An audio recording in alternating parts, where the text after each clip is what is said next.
Hi friends, welcome to PSC beginners. അപ്പോൾ നമ്മൾ ഇന്ന് വന്നിട്ടുള്ളത് 6ാം ക്ലാസ്സിലെ സോഷ്യൽ സയൻസിലെ ജപ്പാൻ ചരിത്രവും വർത്തമാനവും എന്ന ചാപ്റ്റർ കൊണ്ടാണ്. ഇതോടെ 6ാം ക്ലാസ്സിലെ സോഷ്യൽ സയൻസിൽ നിന്നുള്ള നമ്മുടെ ചാപ്റ്റേഴ്സ് എല്ലാം തന്നെ തീരുകയാണ്. അടുത്തത് നമ്മൾ 7ാം ക്ലാസ്സിലെ ചാപ്റ്റേഴ്സാണ് നോക്കാൻ പോകുന്നത്. അപ്പോൾ നമ്മൾ ജപ്പാനെ കുറിച്ച് തന്നെ പഠിക്കുമ്പോൾ നമ്മൾ ജപ്പാനിലെ ഏറ്റവും ഇമ്പോർട്ടൻ്റ് ആയ 2 കാര്യങ്ങളാണ് പറയാറുണ്ട് അല്ലേ? ഏതൊക്കെയാണത്? ഹിരോഷിമയിലും നാഗസാക്കിയിലും നടന്ന അണുബോംബ് വർഷണത്തെക്കുറിച്ച് നമ്മൾ പറയാറുണ്ട് അല്ലേ? ആരാണ് അവിടെ അണുബോംബ് വർഷിച്ചത്? അമേരിക്കയാണ്. ഏത് വർഷമാണ്? 1945 ഓഗസ്റ്റ് 6 ജപ്പാനിലെ ഹിരോഷിമയിലും അതുപോലെ ഓഗസ്റ്റ് 9 നാഗസാക്കിയിലും അമേരിക്ക എന്ത് ചെയ്തു? അണുബോംബ് വർഷിച്ചു. ഇതിന്റെ പ്രത്യാഘാതങ്ങൾ ഇന്നും ജപ്പാന്റെ ജനത അനുഭവിച്ചുകൊണ്ടിരിക്കുന്നു. ബോംബാക്രമണത്തിൽ നിശേഷം തകർന്നടിഞ്ഞ ജപ്പാൻ അതിവേഗം ഉയർത്തെണീറ്റ് ഇന്ന് ലോകത്തെ വികസിത രാജ്യങ്ങളിൽ ഒന്നായി തലയുയർത്തി നിൽക്കുന്നു. അപ്പൊ ജപ്പാൻ എവിടെയാണുള്ളത് എന്ന് ചോദിച്ചാൽ നമ്മുടെ കിഴക്കൻ ഏഷ്യയിലെ പസഫിക് തീരത്തുള്ള ഒരു ദ്വീപ സമൂഹമാണ് ജപ്പാൻ എന്ന് പറയുന്നത്. ആയിരക്കണക്കിന് ദ്വീപുകളാണ് ജപ്പാനിലുള്ളത്. നമ്മൾ വൻകരകൾ പഠിച്ചു, അതുപോലെ സമുദ്രങ്ങൾ പഠിച്ചു.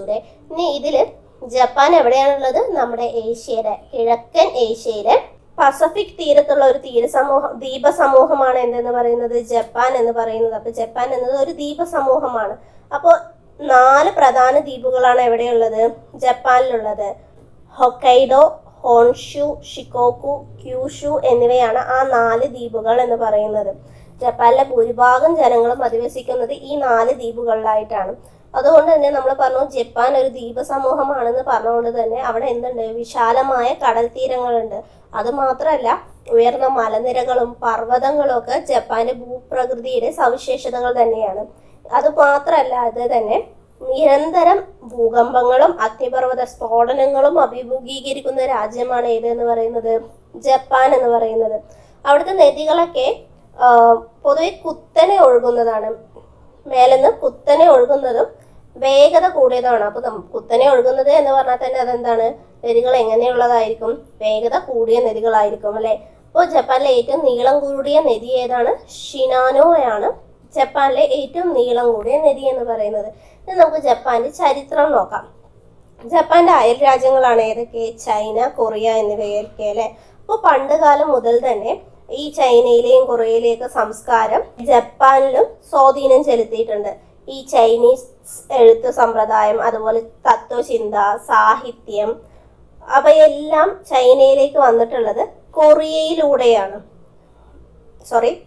അവയെല്ലാം ജപ്പാനിലേക്ക് വന്നിട്ടുള്ളത് കൊറിയയിലൂടെയാണ്. അപ്പൊ ചൈനീസ് എഴുത്ത് സമ്പ്രദായവും തത്വചിന്തയും സാഹിത്യവും ഒക്കെ കൊറിയയിലൂടെയാണ് ജപ്പാനിൽ വന്നത്. അതുപോലെ തന്നെ ജപ്പാനിൽ ബുദ്ധമതം എത്തിയതും എവിടെ നിന്ന് തന്നെയാണ്? കൊറിയയിലൂടെ തന്നെയാണ് ജപ്പാനിൽ എന്ത് എത്തിയത്? ബുദ്ധമതം എത്തിയതും. ഇനി ജപ്പാനിലെ സാഹിത്യ മേഖലയെ കുറിച്ച് നമുക്ക് നോക്കാം. ജപ്പാന്റെ പരമ്പരാഗത ചരിത്രം വിവരിക്കുന്ന കൃതിയാണ് CE 8ാം നൂറ്റാണ്ടിൽ എഴുതപ്പെട്ട കൊജിക്കി. ചരിത്രവും ഇതിഹാസവും ഇടകലർത്തിയ രീതിയിലാണ് ഇത് എഴുതിയിരിക്കുന്നത്. CE 10ാം നൂറ്റാണ്ടോടെ ചൈനീസ് സാംസ്കാരിക സ്വാധീനത്തിൽ നിന്ന് സ്വതന്ത്രമാകാനുള്ള ശ്രമങ്ങൾ ജപ്പാൻ ആരംഭിച്ചു. ഇത് തനതായ ഒരു സംസ്കാരം രൂപപ്പെടുത്താൻ ജപ്പാന് സഹായിച്ചു. ചൈനീസ് എഴുത്ത് രീതിയെ ലഘൂകരിച്ചുകൊണ്ട് ജപ്പാനീസ് ഭാഷയ്ക്ക് ഒരു പുതിയ ലിപി അവർ രൂപപ്പെടുത്തി. കഥകളും കവിതകളുമായി നിരവധി സാഹിത്യ കൃതികൾ ജപ്പാനീസ് ഭാഷയിൽ എഴുതപ്പെട്ടു.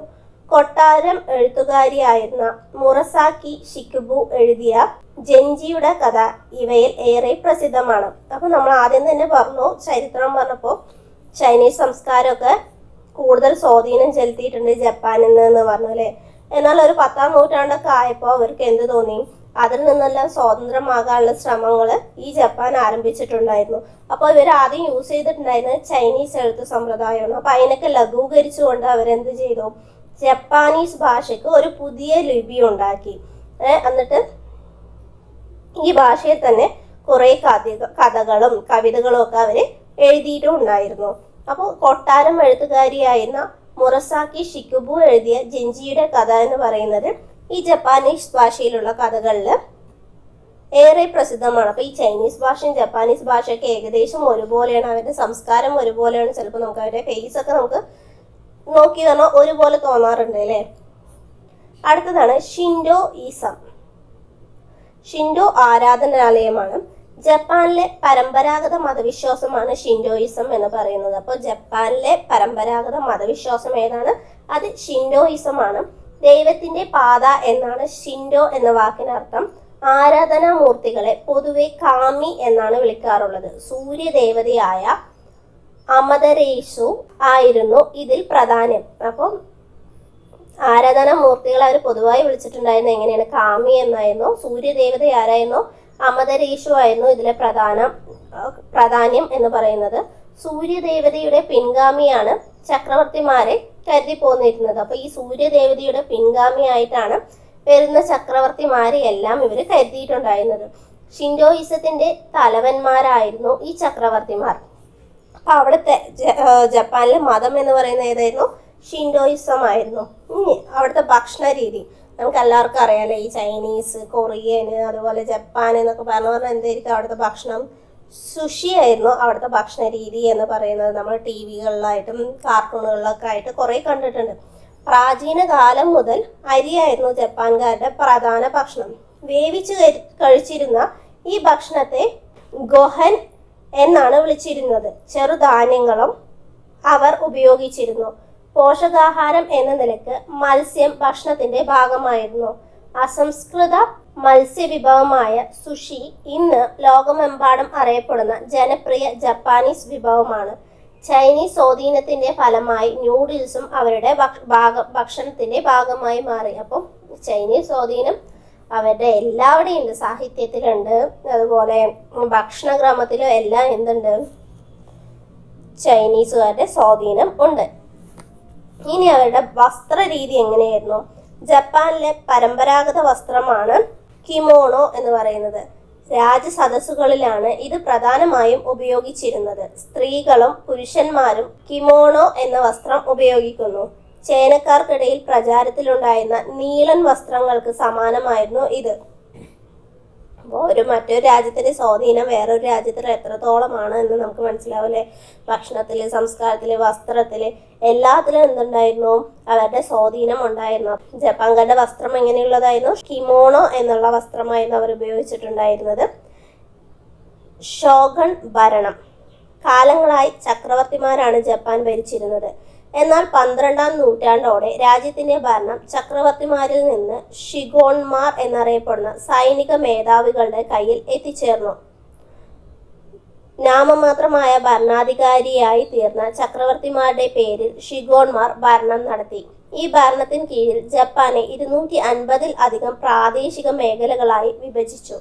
അവയുടെ നിയന്ത്രണം ഡൈമിയോ എന്ന് വിളിക്കപ്പെടുന്ന പ്രഭുക്കളുടെ ഭരണത്തിന് കീഴിലാക്കി.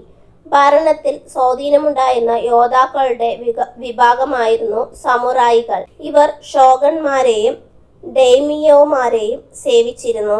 19-ാം നൂറ്റാണ്ടിൽ നടന്ന മെയ്ജി പുനഃസ്ഥാപനം ഷോഗൺ ഭരണം ജപ്പാനിൽ അവസാനിക്കുന്നതിന് കാരണമായി. അപ്പോൾ ഷോഗൺ ഭരണത്തിന് മുൻപ് അവിടെ ഉണ്ടായിരുന്നത് എന്തായിരുന്നു? ചക്രവർത്തി ഭരണമായിരുന്നു ജപ്പാനിൽ ഭരിച്ചിട്ടുണ്ടായിരുന്നത്. എന്നാൽ ഒരു 12-ാം നൂറ്റാണ്ടൊക്കെ ആയപ്പോൾ എന്ത് ചെയ്തു? അവിടെ ഷോഗന്മാർ എന്നറിയപ്പെട്ട സൈനിക മേധാവികളുടെ കയ്യിൽ ഭരണം എത്തിച്ചേരുകയാണ് ചെയ്തത്. അതോടെ ചക്രവർത്തിമാരൊക്കെ എന്ത് ചെയ്തു? നാമമാത്രമായ ഭരണാധികാരികളായി മാറുകയാണ് ഉണ്ടായിരുന്നത്. ഇവന്റെ കീഴില് ആര് ഭരണം നടത്തി? ഷോഗന്മാർ ഭരണം നടത്തിയിട്ട് ജപ്പാനെ ഒരു 250-ലധികം പ്രാദേശിക മേഖലയായിട്ട് വിഭജിക്കുകയുണ്ടായിട്ട്, എന്നിട്ട് അതിന്റെ നിയന്ത്രണമെല്ലാം ഡൈമിയോ എന്ന് വിളിക്കപ്പെടുന്ന പ്രഭുക്കളുടെ കീഴിലാക്കി. ഇതുകൂടാതെ തന്നെ ഭരണത്തിൽ സ്വാധീനമുണ്ടായിരുന്ന യോദ്ധാക്കളുടെ വിഭാഗമാണ് സമുറായികൾ എന്ന് പറയുന്നത്. ഇവർ ഷോഗന്മാരെയും ഡൈമിയോമാരെയും സേവിച്ചിട്ടുണ്ടായിരുന്നു. ആര്? സമുറായിമാർ ഷോഗന്മാരെയും അതുപോലെ ഡൈമിയോമാരെയും സേവിച്ചിട്ടുണ്ടായിരുന്നു. എന്നാൽ 19-ാം നൂറ്റാണ്ടൊക്കെ ആയപ്പോൾ അപ്പം നടന്നിട്ടുണ്ടായിരുന്ന ഒരു മെയ്ജി പുനഃസ്ഥാപനം കാരണം ഷോഗൺ ഭരണം ജപ്പാനിലെ എന്നേക്കുമായിട്ട് അവസാനിക്കുകയാണ് ചെയ്തിട്ടുണ്ടായിരുന്നത്. അപ്പോൾ നമ്മൾ പറഞ്ഞു, എന്താണ് ഈ ഡൈമിയോകൾ എന്ന് പറയുന്നത്? അതൊരു പ്രഭുക്കന്മാരായിരുന്നു എന്ന് പറഞ്ഞു അല്ലേ? ജപ്പാനിലെ ഫ്യൂഡൽ പ്രഭുക്കന്മാരായിരുന്നു ഡൈമിയോകൾ എന്ന് പറയുന്നത്. 12-ാം നൂറ്റാണ്ട് മുതൽ 19-ാം നൂറ്റാണ്ട് വരെ ജപ്പാനിലെ പ്രവിശ്യകളെ നിയന്ത്രിച്ചിരുന്നത് ഇവരായിരുന്നു. അപ്പോൾ 12-ാം നൂറ്റാണ്ടിലാണ് ചക്രവർത്തി ഭരണത്തിന് ഒരു എന്തുണ്ടായത് എന്ന് പറഞ്ഞത്, ചക്രവർത്തി ഭരണത്തിൽ നിന്ന് അത് ആരുടെ കയ്യിലേക്ക് പോയത് എന്ന് പറഞ്ഞു, ഷോഗന്മാരുടെ കയ്യിലേക്ക് പോയത് എന്ന് പറഞ്ഞു അല്ലേ. അപ്പോൾ 12-ാം നൂറ്റാണ്ട് മുതൽ 19-ാം നൂറ്റാണ്ട് വരെ ജപ്പാനിലെ പ്രവിശ്യകളെ നിയന്ത്രിച്ചിട്ടുണ്ടായിരുന്നത് ആരായിരുന്നു? ഡേമിയോകളായിരുന്നു. അപ്പോൾ നമ്മൾ പറഞ്ഞു ഈ ഷോഗൻ ഭരണം അവസാനിക്കാൻ കാരണമായത് 19-ാം നൂറ്റാണ്ടിൽ നടന്ന മെയ്ജി പുനഃസ്ഥാപനമാണ് എന്ന് പറഞ്ഞു അല്ലേ. അപ്പോൾ എന്താണ് ഈ മെയ്ജി പുനഃസ്ഥാപനം എന്ന് പറഞ്ഞാൽ, വിദേശികളുടെ ആധിപത്യത്തിൽ നിന്ന് രക്ഷപ്പെട്ട ഏഷ്യൻ രാജ്യമാണ് ജപ്പാൻ എന്ന് പറയുന്നത്. പല രാജ്യങ്ങളും ജപ്പാനുമായി വ്യാപാര ബന്ധം സ്ഥാപിക്കുന്നതിന് ശ്രമിച്ചു. അമേരിക്കക്കാരനായ കമാഡോർ മാത്യു പെറി 1853 ജപ്പാനിലെത്തുകയും അവരുമായി വ്യാപാരാനുമതി സാധ്യമാക്കുകയും ചെയ്തു. മാത്യു പെറിയുടെ ആഗമനം ജപ്പാൻ രാഷ്ട്രീയ ചരിത്രത്തെ മാറ്റിമറിച്ചു.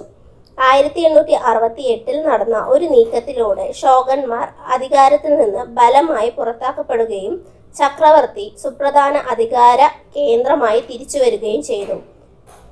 ഏതോ നഗരത്തെ തലസ്ഥാനമായി പ്രഖ്യാപിച്ചു. പിന്നീട് അതിനെ ടോക്കിയോ എന്ന് പുനർനാമകരണം ചെയ്തു. ഇത് മെയ്ജി പുനഃസ്ഥാപനം എന്നറിയപ്പെടുന്നു. അപ്പോൾ ഈ അമേരിക്കക്കാരനായ കമോഡോർ മാത്യു പെറി എന്തിനു വന്നു? 1853 ജപ്പാനിലെത്തുകയും അവരുമായിട്ട് വ്യാപാരത്തിനുള്ള അനുമതി സാധ്യമാക്കുകയൊക്കെ ചെയ്തിട്ടുണ്ടായിരുന്നു. അപ്പോൾ 1868 ഈ ഷോഗന്മാരുടെ അധികാരത്തിൽ നിന്ന് ബലമായി പുറത്താക്കപ്പെട്ടിട്ട് വീണ്ടും ചക്രവർത്തി ഭരണത്തിന് തന്നെ അവരെന്തു ചെയ്തു? അവിടെ കൊണ്ടുവരികയും ചെയ്തു. എന്നിട്ട് ഏതോ നഗരത്തെ തലസ്ഥാനമായിട്ട് പ്രഖ്യാപിക്കുകയും ചെയ്തു. പിന്നീട് അതിൻ്റെ പേര് എന്തായി മാറി? ടോക്കിയോ എന്നായി മാറി. അതിനെയാണ് എന്തെന്ന് പറയുന്നത്? മെയ്ജി പുനഃസ്ഥാപനം എന്ന് പറയുന്നത്. ഇനി ജപ്പാനിലെ ഭരണത്തിലുണ്ടായ മാറ്റം നോക്കാം. ഫുക്കോക്കു കോഹി സമ്പന്നമായ രാജ്യം, ശക്തമായ സൈന്യം എന്ന ആശയത്തിന് ഊന്നൽ നൽകിക്കൊണ്ടുള്ള പുതിയ നയത്തിന് മെയ്ജി ഗവൺമെന്റ് തുടക്കം കുറിച്ചു. രാജ്യത്തെ ശക്തിപ്പെടുത്തുന്നതിനായി മെയ്ജി ഗവൺമെന്റ് പുതിയ ഭരണസമ്പ്രദായം നടപ്പിലാക്കി. സൈന്യത്തെയും ഉദ്യോഗസ്ഥരെയും ചക്രവർത്തിയുടെ നേരിട്ടുള്ള നിയന്ത്രണത്തിന് കീഴിലാക്കി. 20 വയസ്സ് തികഞ്ഞ എല്ലാ യുവാക്കൾക്കും നിശ്ചിത കാലയളവ് സൈനിക സേവനം നിർബന്ധമാക്കി. അപ്പോൾ സൈന്യത്തിന് ഉദ്യോഗസ്ഥനൊക്കെ ചക്രവർത്തിയുടെ നേരിട്ട് കീഴിലാക്കിയതിനു ശേഷം എന്ത് ചെയ്തു? 20 വയസ്സ് തികഞ്ഞ എല്ലാ യുവാക്കൾക്കും നിശ്ചിത കാലയളവിൽ എന്ത് ചെയ്തു? സൈനിക സേവനം നിർബന്ധമാക്കുകയുണ്ടായി. ഇനി അവിടുത്തെ വിദ്യാഭ്യാസ സമ്പ്രദായം എങ്ങനെയായിരുന്നു? 1870-കളിൽ ജപ്പാൻ പുതിയ വിദ്യാഭ്യാസ സമ്പ്രദായത്തിന് തുടക്കം കുറിച്ചു. അപ്പോൾ ഈ സമ്പ്രദായത്തിൽ കൊണ്ടുവന്ന മാറ്റങ്ങളാണ് ആൺകുട്ടികൾക്കും പെൺകുട്ടികൾക്കും വിദ്യാഭ്യാസം നിർബന്ധമാക്കി എന്നതും, പാശ്ചാത്യ മാതൃകയിൽ അടിസ്ഥാനമാക്കിയുള്ള പാഠ്യപദ്ധതി രൂപപ്പെടുത്തി രാജ്യത്തോടുള്ള കൂറിനും ജപ്പാനീസ് ചരിത്രത്തെക്കുറിച്ചുള്ള പഠനത്തിനും ഊന്നൽ നൽകി. കുട്ടികൾ മാതാപിതാക്കളെ ബഹുമാനിക്കുന്നതിനും രാജ്യത്തോട് വിശ്വസ്തരായിരിക്കുന്നതിനും പാഠപുസ്തകങ്ങൾക്ക് പ്രാധാന്യം നൽകി. അടുത്തത് അവിടുത്തെ സാമ്പത്തിക പുരോഗതി. മെയ്ജി പരിഷ്കാരങ്ങളിലെ മറ്റൊരു പ്രധാന ഘടകമായിരുന്നു സമ്പദ് വ്യവസ്ഥയുടെ ആധുനികവൽക്കരണം എന്ന് പറയുന്നത്. അപ്പോൾ ഈ സാമ്പത്തിക പുരോഗതിക്കിടയാക്കിയ ഘടകങ്ങൾ എന്തൊക്കെയായിരുന്നു? 1870-72 ടോക്കിയോക്കും യോക്കോഹാമ തുറമുഖത്തിനും ഇടയിൽ ജപ്പാനിലെ ആദ്യത്തെ റെയിൽവേ പാത നിർമ്മിച്ചു. തുണി, നെയ്ത്തുയന്ത്രങ്ങൾ യൂറോപ്പിൽ നിന്ന് ഇറക്കുമതി ചെയ്തു. തൊഴിലാളികളെ പരിശീലിപ്പിക്കുന്നതിന് വിദേശ സാങ്കേതിക വിദഗ്ധരെ നിയോഗിച്ചു. ജപ്പാനിലെ വിദ്യാർത്ഥികളെ വിദേശത്തേക്ക് അയച്ചു പഠിപ്പിച്ചു. ആധുനികവൽക്കരണത്തിന്റെ ഭാഗമായി നിരവധി വ്യവസായങ്ങൾ ജപ്പാനിൽ ആരംഭിച്ചു. 5 പേരിൽ താഴെ മാത്രം പണിയെടുത്തിരുന്ന ചെറു തൊഴിൽശാലകൾ മുതൽ 100 കണക്കിന് തൊഴിലാളികളെ പണിയെടുപ്പിച്ചിരുന്ന വൻ വ്യവസായശാലകൾ വരെ ജപ്പാനിൽ സ്ഥാപിക്കപ്പെട്ടു. അങ്ങനെ ഒരു ആധുനിക ദേശരാഷ്ട്രം രൂപീകരിക്കുന്നതിൽ ജപ്പാൻ വിജയിച്ചു. ഇനി ജപ്പാന്റെ സാമ്രാജ്യ രൂപീകരണ ശ്രമങ്ങൾ എങ്ങനെയായിരുന്നു എന്ന് നോക്കാം. മെയ്ജി പുനഃസ്ഥാപനത്തോടെ രാഷ്ട്ര കേന്ദ്രീകൃതമായ ദേശീയത ജപ്പാനിൽ ഉയർന്നു വന്നു. തങ്ങളുടെ സാമ്രാജ്യം ചൈനയിലേക്കും മറ്റ് ഏഷ്യൻ പ്രദേശങ്ങളിലേക്കും വ്യാപിപ്പിക്കാൻ വേണ്ടി ജപ്പാൻ യുദ്ധങ്ങളിൽ ഏർപ്പെട്ടു. അയൽ രാജ്യങ്ങളായ തായ്വാനെയും കൊറിയയെയും പിടിച്ചടക്കിക്കൊണ്ട് ഒരു കൊളോണിയൽ സാമ്രാജ്യം സ്ഥാപിച്ചു. തങ്ങളുടെ സംസ്കാരത്തിൻ്റെയും ആദർശങ്ങളുടെയും ഉറവിടമായ ചൈനയെയും യൂറോപ്യൻ ശക്തിയായ റഷ്യയെയും ചെറുരാജ്യമായ ജപ്പാൻ പരാജയപ്പെടുത്തി. സാമ്രാജ്യ രൂപീകരണത്തിനായുള്ള അവരുടെ തുടർ ശ്രമങ്ങൾ കൂടുതൽ യുദ്ധങ്ങളിലേക്ക് നയിച്ചു. 2ാം ലോക യുദ്ധകാലത്ത് ജപ്പാൻ അമേരിക്കയുടെ പേൾ ഹാർബർ ആക്രമിച്ചു. അമേരിക്ക ജപ്പാനിലെ ഹിരോഷിമയിലും നാഗസാക്കിയിലും അണുബോംബുകൾ വർഷിക്കുന്നതിന് ഇത് കാരണമായി.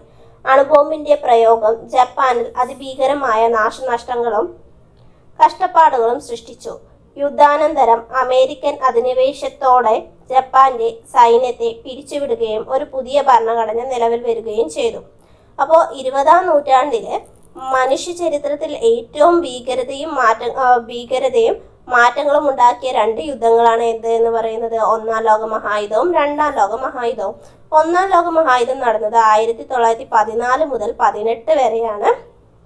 2-ാം ലോക മഹായുദ്ധം നടന്നത് 39 മുതൽ 45 വരെയാണ്. നമ്മൾ ടെക്സ്റ്റിന്റെ തുടക്കത്തിൽ തന്നെ ഹിരോഷിമ നാഗസാക്കി എന്ന് പറഞ്ഞിട്ട് 1945 ഓഗസ്റ്റ് 6 അതുപോലെ ഓഗസ്റ്റ് 9 കാര്യം നമ്മൾ പറഞ്ഞിട്ടുണ്ടായിരുന്നു അല്ലേ.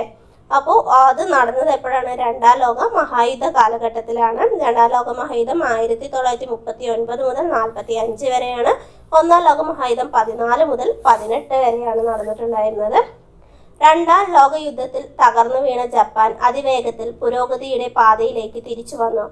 ഈ പുനർനിർമ്മാണം യുദ്ധാനന്തര വിസ്മയം എന്ന് വിശേഷിപ്പിക്കപ്പെട്ടു. തലസ്ഥാനമായ ടോക്കിയോയിൽ 1964 ഒളിമ്പിക്സ് സംഘടിപ്പിച്ച് ജപ്പാന്റെ മടങ്ങിവരവിന്റെ പ്രഖ്യാപനമായിരുന്നു.